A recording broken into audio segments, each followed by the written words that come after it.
Let's check in on bond markets now. We have got Simon Michell from FIIG standing by for us right now. Simon, thanks so much for your time. Obviously, equity markets doing pretty well to kick off the week. What about bond markets? Yeah, good afternoon, Kate. Bond markets pretty much the same. We're seeing a bit of a kick up in the 10-year Australian Commonwealth Government bond rate.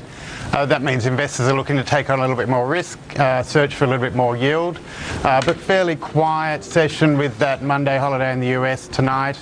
I think the market taking its lead off of some good growth data out of Europe overnight, and that's playing into the Aussie market.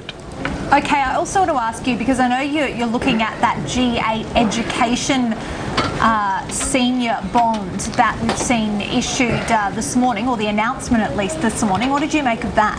That's right. So this is the second senior bond issuance by G8 into the market. They did a fixed rate issuance last year. This will be a floating rate 4-year issue. I think that plays well with investors reassessing their view on interest rates given the recent move by the RBA to move from an easing bias to a neutral. Provides an opportunity to build some floating rate exposure into portfolios.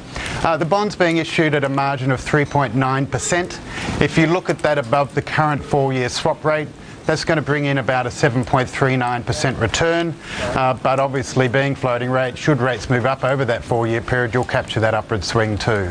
Okay, what about for the rest of the week? There's not much going on here at home, I know, but in the States we should have some fairly big data out. That's right. We've had motor vehicle sales come out today. They're a little bit lower, down about 3% year on year. That plays into the general theme we're seeing of lower consumer demand. That concern's been raised by the RBA. Over in the US, we see building approvals, housing. Those statistics will be important as well for the US Fed to gauge how growth is impacted by the move on the tapering program, whether they need to make any adjustment to that. We saw the new Federal Reserve Chairwoman Yellen come out last week and said she's happy to keep the program as it is, so we're not seeing any adjustment, and we wouldn't expect so. Okay, and finally, what should investors be looking for in this environment, which is all about yield, of course? Look, it is, absolutely. I mean, I think investors are happy to take on a little bit more risk and kick up their return.